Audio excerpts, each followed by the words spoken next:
जय श्री राम दोस्तों। आज मैं आपके लिए कहानी लेकर आई हूँ जिसका नाम है सर्वोत्तम कलाकार। राजा महेंद्र सिंह एक अच्छे चित्रकार थे और कलाकारों को बहुत आदर और सम्मान करते थे। उनके राज्य में प्रत्येक वर्ष एक बड़ा कला समारोह आयोजित किया जाता था, जिसमें दूर दूर से आए हुए कलाकार अपनी कृतियों का प्रदर्शन करते थे। दो सर्वश्रेष्ठ कलाकार को पुरस्कार दिया जाता था। सभी भाग लेने वाले कलाकारों को सम्मान पत्र दिए जाते थे और उनमें से कुछ को अलग से भेंट भी दी जाती थी। राजा की ओर से कुछ प्रख्यात कलाकारों को यह जिम्मेदारी दी जाती थी कि वे प्रतियोगिता में आई हुई सभी कला को देखें और फिर निर्णय करें कि इस वर्ष की दो सर्वश्रेष्ठ कलाकृतियां कौन सी हैं। चुने गए इन कलाकारों को राजकीय पुरस्कार से सम्मानित किया जाता था और उनमें से एक को वर्ष का सर्वश्रेष्ठ पुरस्कार रत्न पदक दिया जाता था। इस वर्ष निर्देशकों को सर्वश्रेष्ठ कलाकार छांटने में बड़ी दुविधा हुई, क्योंकि चुने गए दोनों कलाकारों की कृतियां श्रेष्ठ थी। दोनों को ही समान अंक मिले थे। राजा महेंद्र ने दोनों कलाकारों को बुलाकर कहा कि आप लोग ही अब कोई समाधान निकालिए। पहले कलाकार ने इच्छा प्रकट की कि उसकी रचना को किसी एक पेड़ पर टांग दिया जाए। चित्र में फलों का एक गुच्छा चित्रित किया गया था और वह इतने सजीव थे कि उनमें और वास्तविक फलों में अंतर करना लगभग असंभव था। कलाकार की इच्छा अनुसार इस कृति को एक पेड़ के बीच में टांग दिया गया। शीघ्र ही कुछ पक्षी उस पेड़ पर आ बैठे और फलों पर अपनी चोंच मारने लगे। निर्णायकों ने तालियां बजाकर कलाकार की प्रशंसा की। कलाकार को विश्वास हो गया कि निश्चय ही उसे प्रथम पुरस्कार मिलेगा। अब दूसरे कलाकार की बारी थी। कलाकार ने कहा, मैंने अपना चित्र कमरे के अंदर रख दिया है। निर्णायकों ने जैसे ही पर्दा हटाकर अंदर जाने का प्रयास किया, उनका सिर दीवार से टकरा गया। वहाँ कोई पर्दा नहीं था, केवल पर्दे का एक चित्र था। पर्दे पर इतनी कुशलता से चुन्नट चित्रित किया गया था कि ऐसा मालूम होता था मानो कपड़े का कोई असली पर्दा हवा में लहरा रहा हो। वास्तव में ये कोई कपड़े का पर्दा नहीं था, ये तो कैनवस पर बनाया गया चित्र था। कलाकारों के कौतूहल बढ़ता जा रहा था।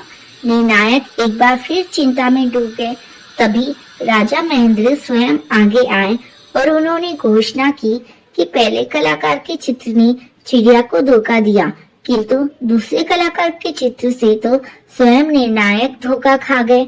अतः दूसरे कलाकार को इस वर्ष का सर्वश्रेष्ठ कलाकार घोषित किया जाता है। दोनों कलाकारों ने सहर्ष राजा महेंद्र का निर्णय स्वीकार किया और इसी के बाद इस वर्ष के कला समारोह का समाधान कर दिया गया। राजा महेंद्र ने सभी कलाकारों को अगले वर्ष फिर समारोह में आने के लिए आमंत्रित किया और राज्य द्वारा आयोजित महाभोज की ओर चल दिए। दोस्तों, इस कहानी से हमें यह सीख मिलती है कि कला की उत्कृष्टता केवल दृष्टि को ही नहीं, बल्कि गहरे स्तर पर विवेक और संवेदनाओं को भी प्रभावित करती है। जय श्री कृष्णा। राधे राधे।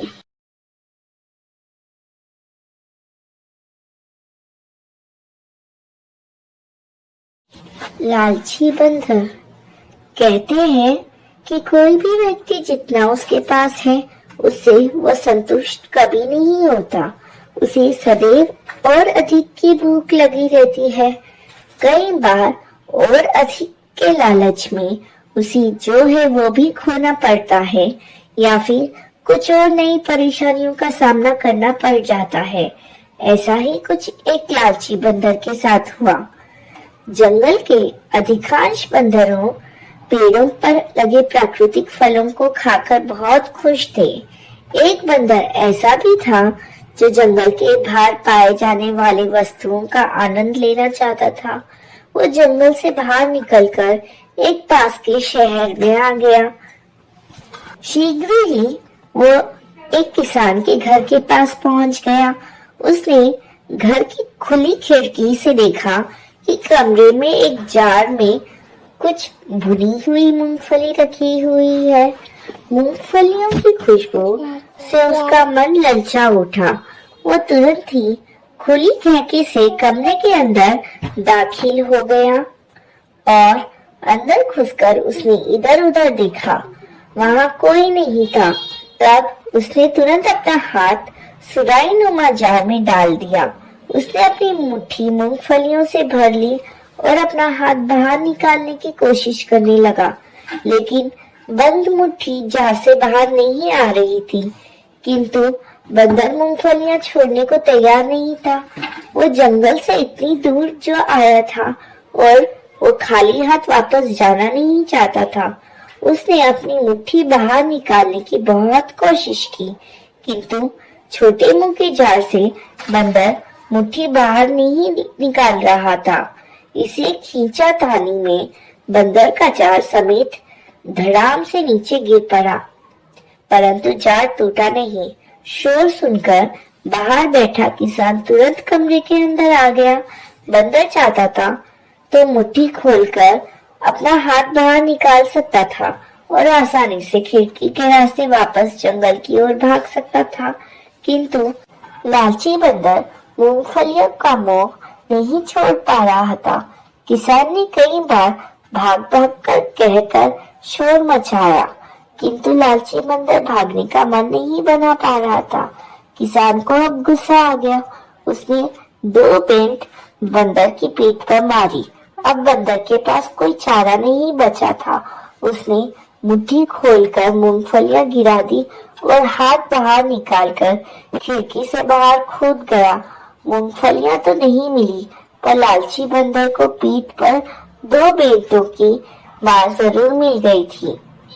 दोस्तों, इस कहानी से यह स्पष्ट होता है कि अत्यधिक लालच और संतोष की कमी व्यक्ति को मुश्किलों में डाल सकती है। बंदर की तरह अगर हम भी अपनी मौजूद स्थिति से संतुष्ट नहीं रहते और अधिक की लालच में पड़ते हैं, तो हमें भी कठिनाइयों का सामना करना पड़ता है। संतोष और विवेकशीलता हमें सही दिशा में आगे बढ़ने में मदद करती है। वास्तविक जीवन में भी यदि कभी आपको लगे कि जो सब कुछ आप चाहते हैं उसे पाने में काफी खतरा है, तो जो आपके पास है आप उससे संतुष्ट होने का स्वभाव बनाएं। और यदि आप ऐसा नहीं कर सकते तो लालची बंदर की तरह पीठ पर बेंट खाने के लिए तैयार हो जाए। जय श्री कृष्णा। राधे राधे। शेर सिंह नाम का एक राजा था। उसके राज्य में कोई भी व्यक्ति असंतुष्ट नहीं था। किसी को भी किसी चीज़ की कमी नहीं थी। राजा से जो भी व्यक्ति मदद की गुहार करता या अपने निजी काम के लिए धन की मांग करता तो वो उसकी पूर्ति कर दिया करता था। इस बात से उनके ही दरबार के एक दरबारी जिसका नाम बहादुर था, उसने सोचा कि राजा बहुत ही दयालु है, क्यों ना इसका फ़ायदा उठाया जाए। उसने राजा को बहुत ही खास और भरोसेमंद दरबारी बनने की सोची, जिससे राजा उसे अपने खजाने की रखवाली के लिए तैनात कर दे। इसके लिए उसने एक योजना बनाई। वह राजा के आसपास ही रहा करता था। राजा शेर सिंह जो भी काम कहते वह झट से कर देता और राजा के साथ हर जगह जाकर उनकी मदद भी करता था। राजा ने एक बार उससे किसी व्यापारी के यहाँ से आए धन को तहखाने में रखने के लिए कहा और बहादुर ने बड़ी ही ईमानदारी से सारा का सारा धन तहखाने में रख दिया। राजा यह सब देखकर बहादुर और उसकी ईमानदारी से बहुत प्रभावित होने लगे। राजा ने उसे बुलवाया और कहा, बहादुर, तुम अपने काम में बहुत ही ईमानदार हो। मैं तुमसे बहुत प्रभावित हुआ हूँ और मैं तुम्हें अपने खजाने की रखवाली करने के लिए तैनात करता हूँ। यह सुनकर बहादुर खुशी से फूला नहीं समा रहा था। उसने यह स्वीकार कर लिया और वह खजाने का रखवाला बन गया। कुछ समय तक उसने अपना काम ईमानदारी से किया, जिससे राजा को उस पर और भी ज़्यादा भरोसा हो जाए। फिर उसने खजाने में घोटाला करना शुरू कर दिया। एक के बाद एक घोटाला करता चला गया, जिससे खजाने में बहुत ज़्यादा नुकसान होने लगा था। किंतु राजा को बहादुर पर पूरा भरोसा था।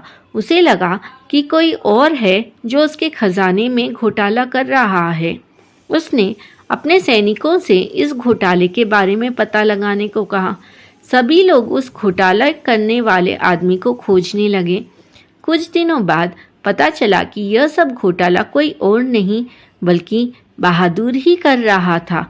राजा ने बहादुर को दरबार में बुलाया और उससे कहा, तुम तो बहुत ही बेईमान हो। तुमने मेरा भरोसा तोड़ा है। तुम्हें दंड अवश्य दिया जाएगा। ऐसा कहकर राजा ने उसे महल से निकाल दिया। महल से निकाले जाने के बाद बहादुर ने सोचा कि अब मुझे कोई काम नहीं मिलेगा और यह सब राजा की वजह से हुआ है। मैं राजा को मार दूंगा। ऐसा सोचते हुए उसने राजा को मारने की योजना बनाई।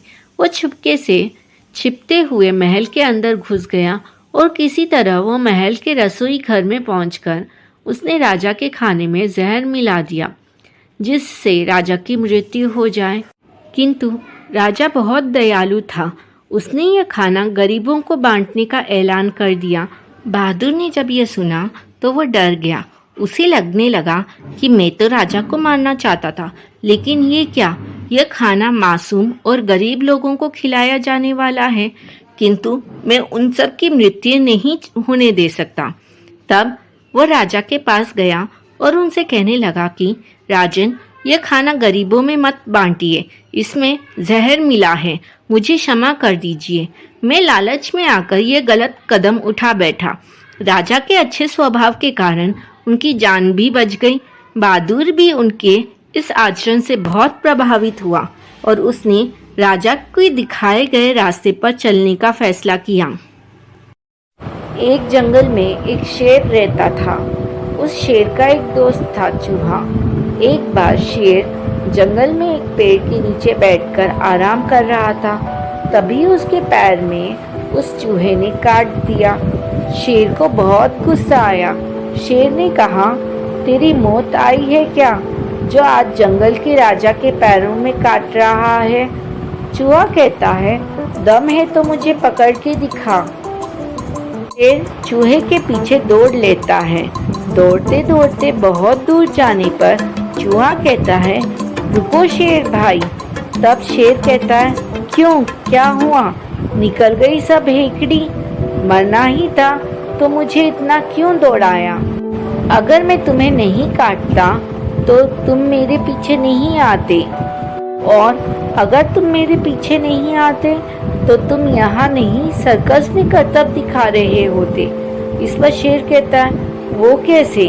चूहा कहता है, वो देखो, सर्कस वालों ने जाल बिछाया था। शेर ने कुछ दूर वापस आकर देखा तो सचमुच सर्कस वाले जाल बिछाकर बैठे थे। यह देखकर शेर कहता है, चूहे भाई, तुमने अपनी जान जोखिम में डालकर मेरी जान बचाई है। आज से तुम मेरे दोस्त हो। इस पर चूहा कहता है, ठीक है, लेकिन मेरी एक शर्त है। ये बात तुम किसी को नहीं बताओगे, नहीं तो जंगल के सारे जानवर तुम्हारी हंसी उड़ाएंगे। इस पर शेर कहता है, ठीक है, लेकिन तुम जब भी किसी मुसीबत में हो तो मुझे बुला देना। चूहा कहता है, ठीक है, अब मैं चलता हूँ। इधर शेर उन शिकारियों पर हमला कर देता है। पीछे से हुए हमले से डरकर वे भाग जाते हैं। शेर और चूहे की दोस्ती अब पक्की हो गई। ऐसे कई दिन बीत गए। एक दिन चूहा अपने बिल में आराम कर रहा था। तभी शेर ने उसे आवाज़ दी। शेर की आवाज़ सुनकर चूहा बाहर आया और शेर उससे कहता है, चलो भाई, आज जंगल में घूमने चलते हैं। चूहा कहता है, चलो। दोनों घूमने चल देते हैं। रास्ते में चूहे को एक बिल्ली नजर आती है। चूहा डर के मारे शेर के पैरों के नीचे से चलने लगता है। बिल्ली भी शेर के पीछे चलने लगती है। ये देखकर बिल्ली सोचती है कि शेर इसे देखेगा तो अपने पंजों से इसे दबाकर मार देगा, फिर मैं इसे खा लूँगी। बिल्ली को शेर के पीछे जाता देख एक कुत्ता पीछे पीछे चल देता है। बिल्ली चूहे को खाएगी मैं बिल्ली को खा जाऊंगा। यह सोचकर कुत्ता भी उसके पीछे चल देता है। कुछ और आगे जाने पर एक सियार तीनों को देखता है तो वो भी यह सोचता है कि चलो शेर के जाने के बाद मैं इन तीनों को खा जाऊंगा। उनके कुछ दूर आगे जाने पर मगरमच्छ पीछे पीछे आने लगता है। ये सोचता है अगर सियार सबको खा जाएगा तो मैं इसकी टांग पकड़कर पानी में ले जाकर आराम से इसे खा जाऊंगा। इसी तरह इनको चलता देख हाथी सोचता है लगता है शेर के डर से सब उसके पीछे चल रहे हैं, मुझे भी चलना चाहिए, शायद कहीं सभा होने जा रही है। इस तरह हाथी भी पीछे चल देता है। उनके पीछे इसी तरह पूरे जंगल के जानवर चलने लगते हैं। आगे चलते चलते नदी आ जाती है। शेर और चूहा वहां बैठकर विश्राम करने की सोचते हैं नदी किनारे।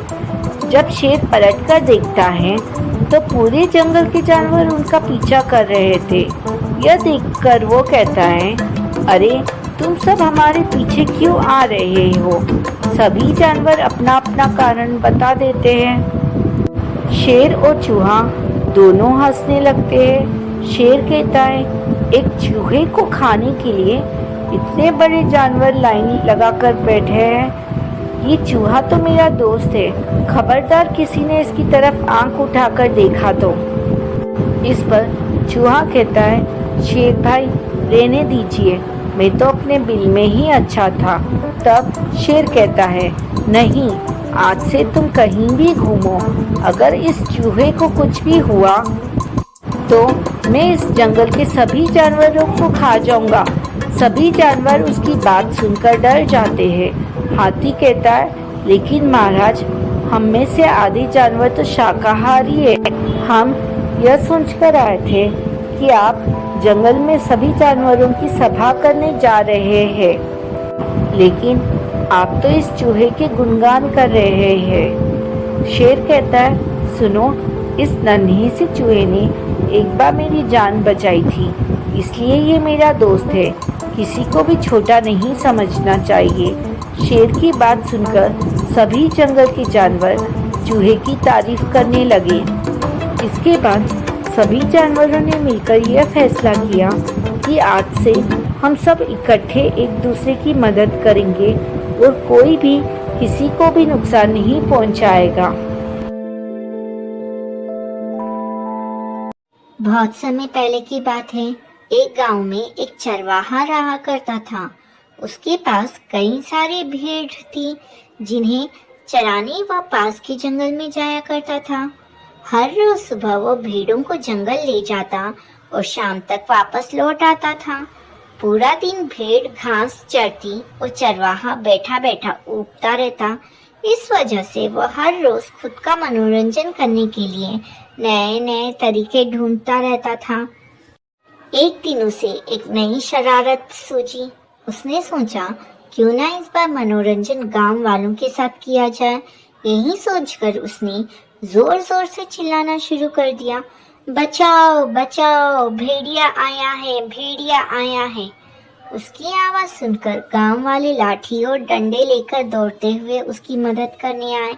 जैसे ही गांव वाले वहां पहुंचे, उन्होंने देखा कि वहां कोई भेड़िया नहीं है और चरवाहा पेट पकड़ पकड़ कर हंस रहा था। हा हा हा, बड़ा मजा आया, मैं तो मजाक कर रहा था, कैसे दौड़ते दौड़ते आए हो सब, हा हा हा। उसकी ये बातें सुनकर गांव वालों का चेहरा गुस्से से लाल पीला होने लगा। एक आदमी ने कहा कि हम सब अपना काम छोड़कर तुम्हें बचाने आए हैं और तुम हंस रहे हो। ऐसा कहकर सभी लोग वापस अपने काम की ओर चले गए। कुछ दिन बीतने के बाद गांव वालों ने फिर से चरवाहे की आवाज सुनी, बचाओ बचाओ, भेड़िया आया है, बचाओ। ये सुनते ही वो फिर से चरवाहे की मदद करने के लिए दौड़ पड़े। दौड़ते दौड़ते आवाज गांव वाले वहां पहुंचे तो क्या देखते हैं? वो देखते हैं कि चरवाहा अपने भेड़ों के साथ आराम से खड़ा है और गांव वालों की तरफ देखकर जोर जोर से हंस रहा है। इस बार गांव वालों को और गुस्सा आया। उन सभी ने चरवाहे को खूब खरी खोटी सुनाई, लेकिन चरवाहे को अकल न आई। उसने फिर 2-3 बार ऐसा ही किया और मजाक में चिल्लाते हुए गांव वालों को इकट्ठा कर लिया। अब गांव वालों ने चरवाहे की बात पर भरोसा करना बंद कर दिया था। एक दिन गांव वाले अपने खेत में काम कर रहे थे और उन्हें फिर से चरवाहे की चिल्लाने की आवाज आई, बचाओ बचाओ, भेड़िया आया है, भेड़िया आया है, बचाओ। लेकिन इस बार किसी ने भी उसकी बात पर गौर नहीं किया। सभी आपस में कहने लगे कि इसका तो काम ही है दिन भर यूं मजाक करना। चरवाहा लगातार चिल्लाता रहा था, अरे कोई तो आओ, मेरी मदद करो, इस भेड़िए को भगाओ। लेकिन इस बार कोई भी उसकी मदद करने के लिए वहां नहीं पहुंचा। चरवाहा चिल्लाता रहा, लेकिन गांव वाले नहीं आए और भेड़िया एक एक करके उसकी सारी भेड़ों को खा गया। यह सब देखकर चरवाहा रोने लगा। जब बहुत देर तक चरवाहा घर नहीं आया तो गांव वाले उसे ढूंढते ढूंढते हुए जंगल पहुंचे। वहां पहुंचकर उन्होंने देखा कि चरवाहा पेड़ पर बैठा रो रहा है। गांव वालों ने किसी तरह चरवाहे को पेड़ से उतारा। उस दिन चरवाहे की जान तो बच गई, लेकिन उसकी प्यारी भेड़िए का शिकार बन गई थी। चरवाहे को अपनी गलती का एहसास हो गया था और उसने गांव वालों से माफी मांगी। चरवाहा बोला, मुझे माफ कर दो भाइयों, मैंने झूठ बोलकर बहुत बड़ी गलती कर दी। मुझे ऐसा नहीं करना चाहिए था। दोस्तों, इस कहानी से हमें यह सीख मिलती है कि कभी भी झूठ बोलना नहीं चाहिए। झूठ बोलना बहुत बुरी बात है। झूठ बोलने की वजह से हम लोगों का विश्वास खोने लगते हैं और समय आने पर कोई भी हमारी मदद नहीं करता। एक बार की बात है, एक घने जंगल में विशाल बरगद का पेड़ था। उस पेड़ पर बहुत सारे तोते रहा करते थे। वे सभी हमेशा इधर उधर की बातें करते रहते थे। उन्हीं में एक मिट्ठू नाम का तोता भी था। वो बहुत कम बोलता था और शांत रहना पसंद करता था। सब उसकी इस आदत का मजाक उड़ाया करते थे, लेकिन वह कभी भी किसी की बात का बुरा नहीं मानता था। एक दिन दो तोते आपस में बात कर रहे थे। पहला तोता बोला, मुझे एक बार बहुत अच्छा आम मिला था। मैंने पूरे दिन उसे बड़े चाव से खाया। इस पर दूसरे तोते ने जवाब दिया, मुझे भी एक दिन आम का फल मिला था। मैंने भी बड़े चाव से उसे खाया था। वही मिट्ठू तोता चुपचाप बैठा था। तब तोतों के मुखिया ने उसे देखते हुए कहा, अरे हम तोतों का तो काम ही होता है बात करना, तुम क्यों चुप रहते हो? मुखिया ने आगे कहा, तुम तो मुझे असली तोते लगते ही नहीं, तुम नकली तोते हो। इस पर सभी तोते उसे नकली तोता कहकर बुलाने लगे, लेकिन मिट्ठू तोता फिर भी चुप था। यह सब चलता रहा। फिर एक दिन रात में मुखिया की बीवी का हाथ चोरी हो गया। मुखिया की बीवी रोती हुई आई और उसने पूरी बात बताई। मुखिया की बीवी ने कहा, किसी ने मेरा हाथ चोरी कर लिया है और वो हमारी ही झुंड में से एक है। यह सुनकर मुखिया ने तुरंत सभा बुलाई। सभी तोते तुरंत सभा के लिए इकट्ठा हो गए। मुखिया ने कहा, मेरी बीवी का हाथ चोरी हो गया है और मेरी बीवी ने उस चोर को भागते हुए भी देखा है। वो चोर आप लोगों में से ही कोई एक है। यह सुनकर सभी हैरान हो गए। मुखिया ने फिर आगे कहा कि उसने अपने मुंह को कपड़े से ढक कर रखा हुआ था, लेकिन उसकी चोंच बाहर दिख रही थी। उसकी चोंच लाल रंग की थी। अब पूरे झुंड की निगाह मिट्ठू तोते और हीरो नाम के एक दूसरे तोते पर थी, क्योंकि झुंड में केवल इन्हीं दोनों की चोंच लाल रंग की थी। यह सुनकर सभी मुखिया से चोर का पता लगाने के लिए बोलने लगे, लेकिन मुखिया ने सोचा कि ये दोनों मेरे अपने हैं, मैं कैसे इनसे पूछ सकता हूँ कि तुम चोर हो क्या। इसलिए मुखिया ने एक कौवे से इसका पता लगाने के लिए मदद ली। असली चोर का पता लगाने के लिए कौवे को भी बुलाया गया। कौवे ने लाल चोंच वाले हीरो और मिट्ठू तोते को सामने बुलाया। कौवे ने दोनों तोतों से पूछा कि तुम दोनों चोरी के समय कहाँ थे। इस पर हीरो तोता जोर जोर से बोलने लगा, मैं उस दिन बहुत थक गया था, इसलिए खाना खाकर मैं उस रात जल्दी सोने के लिए चला गया था। वहीं मिट्ठू तोते ने बहुत धीमी आवाज में जवाब दिया। उसने कहा, मैं उस रात सो रहा था। इस बात को सुनकर कौवे ने फिर पूछा, तुम दोनों अपनी बात साबित करने के लिए क्या कर सकते हो? इस पर हीरू तोता फिर बड़ी तेज आवाज में बोला, मैं उस रात सो रहा था। मेरे बारे में सब जानते हैं। ये चोरी मिट्ठू ने ही की होगी, इसलिए वह इतना शांत होकर खड़ा है। मिट्ठू तोता चुपचाप खड़ा हुआ था। सभा में मौजूद सभी तोते चुपचाप यह सब देख रहे थे। मिट्ठू तोता फिर धीमी आवाज में बोला, मैंने ये चोरी नहीं की है। इस बात को सुनकर कौवा मुस्कुराकर बोला कि चोर का पता लग गया है। मुखिया के साथ साथ सब लोग हैरानी से कौवे की ओर देखने लगे। कौवे ने बताया कि चोरी हीरू तोते ने की है। इस पर मुखिया ने पूछा, आप यह कैसे कह सकते हैं? कौवे ने मुस्कुराकर कहा, हीरू तोता जोर जोर से बोलकर अपने झूठ को सच साबित करने में लगा था, जबकि मिट्ठू तोता जानता है कि वो सच बोल रहा है, इसलिए वो अपनी बात आराम से कह रहा था। कौवे ने आगे कहा, वैसे भी हीरू तोता बहुत बोलता है, उसकी बात पर भरोसा नहीं किया जा सकता। इसके बाद हीरू ने अपना जुर्म कबूल कर लिया और सभी से माफी मांगी। यह सुनकर सभी तोते हीरू तोते को कड़ी सजा देने की बात कहने लगे, लेकिन मिट्ठू तोते ने कहा, मुखिया जी, हीरू तोते ने अपनी गलती मान ली है। उसने सबके सामने माफी भी मांग ली है। उससे पहली बार यह गलती हुई है, इसलिए उसे माफ किया जा सकता है। ये बात सुनने के बाद मुखिया ने हीरू तोते को माफ कर दिया। दोस्तों, इस कहानी से हमें यह सीख मिलती है, कभी कभी ज्यादा बोलकर हम अपनी अहमियत खो देते हैं, इसलिए जरूरत के समय ही बोलना चाहिए। कई सालों पहले की बात है। एक जंगल में एक बरगद का पेड़ था। उस बरगद के पेड़ पर एक बगुला रहा करता था।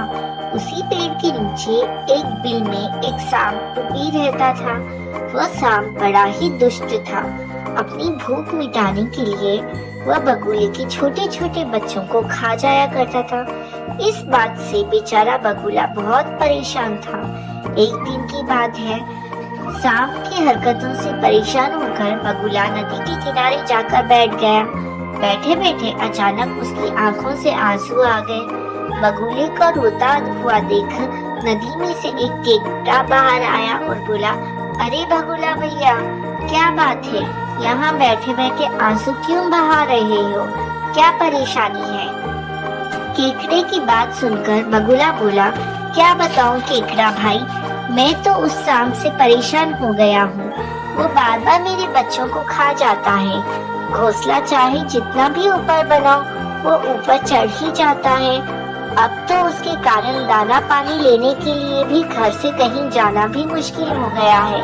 तुम ही कोई उपाय बताओ। बगुले की बात सुनकर केकड़े ने सोचा कि बगुला भी तो अपना पेट भरने के लिए उसके परिवार वालों और दोस्तों को खा जाता है।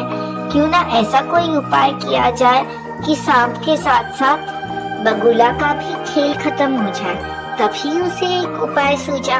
उसने बगुले से कहा, एक काम करो बगुला भैया, तुम्हारे पेट से कुछ ही दूर नेवले का बिल है। तुम सांप के बिल से लेकर नेवले के बिल तक मांस के टुकड़े बिछा दो। नेवला जब मांस खाते हुए सांप के बिल तक आएगा तो वो सांप को भी मार देगा। बगुले को यह उपाय सही लगा और उसने ठीक वैसा ही किया जैसा केकड़े ने कहा, लेकिन इसका परिणाम उसे भी भुगतना पड़ा। मांस के टुकड़े खाते खाते जब नेवला पेड़ के पास आया तो उसने सांप के साथ साथ बगुले को भी अपना शिकार बना लिया। दोस्तों, इस कहानी से हमें यह सीख मिलती है कि किसी भी बात पर आंख बंद करके विश्वास नहीं करना चाहिए, साथ ही उसके परिणाम और दुष्परिणाम के बारे में भी सोच लेना चाहिए। बहुत समय पहले की बात है। द्रोण नगरी में 4 दोस्त रहा करते थे। उन चारों में से 3 ब्राह्मण कई तरह की विद्याओं में निपुण थे, जबकि चौथे के पास किसी तरह की विद्या नहीं, लेकिन वह बहुत बुद्धिमान था। चौथा दोस्त हमेशा अपनी बुद्धि का इस्तेमाल करके हर समस्या से बचने का रास्ता निकाल लेता था। जबकि अन्य दोस्त विद्यावान होते हुए भी समझदारी से काम नहीं लेते थे। एक दिन उन चारों दोस्तों ने मिलकर सोचा कि पैसा कमाने के लिए विदेश जाना चाहिए। वहां जाकर ही विद्या का लाभ मिलेगा और पैसे कमाने का रास्ता भी। इसी सोच के चलते चारों विदेश यात्रा पर चल दिए। यात्रा करने के दौरान एक ब्राह्मण दोस्त ने कहा कि हम में से सिर्फ एक दोस्त के पास विद्या नहीं है। ऐसे दोस्त को हमारी विद्या के कारण मिलने वाला धन नहीं मिलना चाहिए, वो घर वापस जा सकता है। इस बात पर काफी देर चर्चा करने के बाद दूसरा दोस्त इस बात से सहमत हो गया, लेकिन तीसरे दोस्त ने कहा कि ऐसा करना ठीक नहीं होगा। हम सभी बचपन से दोस्त हैं और अब यह फैसला लेना गलत होगा। हम जो कुछ भी कमाएंगे उसमें 4 हिस्सों में बांट देंगे। इस बात पर सबने हामी भरी और सभी विद्या का चमत्कार लोगों को दिखाने के लिए आगे की ओर बढ़ने लगे। यात्रा के दौरान जंगल से गुजरते हुए उन्हें एक मरा हुआ शेर दिखा। सभी ब्राह्मणों ने कहा कि हम अपनी विद्या के चमत्कार से इस शेर को जिंदा कर देंगे, इससे हमें बहुत यश और कीर्ति मिलेगी। तीनों ब्राह्मण दोस्त उसे जिंदा करने में लग गए, लेकिन चौथे बुद्धिमान दोस्त ने उन्हें ऐसा करने से मना किया। उसने कहा कि अगर तुम इसे जिंदा कर दोगे तो वो जिंदा होते ही हम सबको खा जाएगा। चौथे दोस्त के बहुत कहने के बावजूद तीनों दोस्त नहीं माने। उनमें से एक ब्राह्मण शेर की अस्थियों को समेटने लगा, तो दूसरा उसके अंक को और तीसरा उसके शरीर में प्राण डालने की कोशिश करता रहा। तीनों को अपनी अपनी विद्या का इस्तेमाल करते देख चौथा दोस्त डर गया। उसने अपने सभी मित्रों से कहा, ठीक है, तुम लोग अपने मन की करो, लेकिन मुझे पेड़ पर चढ़ जाने दो। इतना कहकर चौथा दोस्त झट से पेड़ पर चढ़ गया। वहीं अन्य दोस्त मिलकर अपनी सिद्धियां और विद्याओं के बल से उस शेर को जीवित करने की कोशिश में लग गए। देखते ही देखते शेर जिंदा हो जाता है और शेर जैसे ही जिंदा होता है वो अपने आसपास 3 ब्राह्मणों को देखता है और उन्हें मार डालता है, जबकि पेड़ पर चढ़ा चौथा ब्राह्मण दोस्त अपनी समझदारी से बच जाता है। बच्चों, ये कहानी हमें यही सीख देती है कि विद्या के नशे में चूर होकर किसी काम को नहीं करना चाहिए। हर काम को करते हुए उसके अच्छे और बुरे दोनों परिणामों के बारे में सोचना जरूरी है। सिर्फ विद्या में निपुणता ही नहीं, बल्कि बुद्धि का होना भी जरूरी है। एक बड़े से जंगल में एक बंदर और एक खरगोश बड़े प्यार से रहते थे। दोनों में इतनी अच्छी दोस्ती थी कि हमेशा एक साथ खेलते और अपना सुख दुख बांटते थे। एक दिन खेलते खेलते बंदर ने कहा, मित्र खरगोश, आज कोई नया खेल खेलते हैं। खरगोश ने पूछा, बताओ कौन सा खेल खेलने का मन है तुम्हारा? तो इस पर बंदर ने बोला, आज हम दोनों को आंख मिचौली खेलनी चाहिए। खरगोश हंसते हुए कहने लगा, ठीक है, खेल लेते हैं, बड़ा मजा आएगा। दोनों यह खेल शुरू करने ही वाले थे कि तभी उन्होंने देखा कि जंगल के सारे पशु पक्षी इधर उधर भाग रहे हैं। बंदर ने फुर्ती दिखाते हुए पास से भाग रही लोमड़ी से पूछा, अरे ऐसा क्या हो गया कि सब यहाँ से वहाँ भाग रहे हैं? इस पर लोमड़ी ने जवाब दिया, एक शिकारी जंगल में आया है, इसलिए हम सब अपनी जान बचाकर भाग रहे हैं। तुम भी जल्दी भागो, वरना वह तुम्हें पकड़ लेगा। इतना बोलकर लोमड़ी तेजी से वहाँ से भाग गई। शिकारी की बात सुनते ही बंदर और खरगोश भी डरकर भागने लगे। भागते भागते दोनों उस जंगल से काफी दूर निकल आए। तभी बंदर ने कहा, मित्र खरगोश, सुबह से हम भाग रहे हैं, अब शाम हो चुकी है, चलो थोड़ा आराम कर लेते हैं, मैं थक गया हूँ। खरगोश बोला, हाँ, थकान ही नहीं, प्यास भी बहुत लगी है, थोड़ा पानी पी लेते हैं, फिर आराम करेंगे। बंदर ने कहा, प्यास तो मुझे भी बहुत लगी है, चलो पानी ढूंढते हैं। दोनों साथ में पानी ढूंढने के लिए निकले। कुछ ही देर में उन्हें पानी का एक मटका मिला, उसमें बहुत कम पानी था। अब खरगोश और बंदर दोनों के मन में हुआ कि अगर इस पानी को मैं पी लूंगा तो मेरा दोस्त प्यासा ही रह जाएगा। अब खरगोश कहने लगा, तुम पानी पी लो मुझे ज्यादा प्यास नहीं लगी है। तुमने उछल कूद बहुत की है, इसलिए तुम्हें ज्यादा प्यास लगी होगी। फिर बंदर बोला, मित्र, मुझे प्यास नहीं लगी है, तुम पानी पी लो। मुझे पता है तुमको बहुत प्यास लगी है। दोनों इसी तरह बार बार एक दूसरे को पानी पीने के लिए कह रहे थे। तभी पास से एक हाथी गुजर रहा था। वो वहाँ थोड़ी देर के लिए रुका और उनकी बातें सुनने लगा। कुछ देर बाद हंसते हुए हाथी ने पूछा, तुम दोनों पानी क्यों नहीं पी रहे हो? खरगोश ने कहा, देखो ना हाथी भाई, मेरे दोस्त को प्यास लगी है लेकिन वो पानी नहीं पी रहा। बंदर बोला, नहीं नहीं भाई, खरगोश झूठ बोल रहा है, मुझे प्यास नहीं लगी, इसको प्यास लगी है, लेकिन यह मुझे पानी पिलाने की जिद कर रहा है। हाथी यह दृश्य देखकर बोलने लगा, तुम दोनों की दोस्ती बहुत गहरी है, हर किसी के लिए यह एक मिसाल है। तुम दोनों ही इस पानी को क्यों नहीं पी लेते? इस पानी को आधा आधा करके तुम दोनों पी सकते हो। खरगोश और बंदर दोनों को हाथी का सुझाव अच्छा लगा। उन्होंने आधा आधा करके पानी पी लिया और फिर थकान मिटाने के लिए आराम करने लगे। दोस्तों, इस कहानी से हमें यह सीख मिलती है कि सच्चे दोस्त हमेशा एक दूसरे का ख्याल रखते हैं। सच्ची दोस्ती में स्वार्थ की कोई जगह नहीं होती।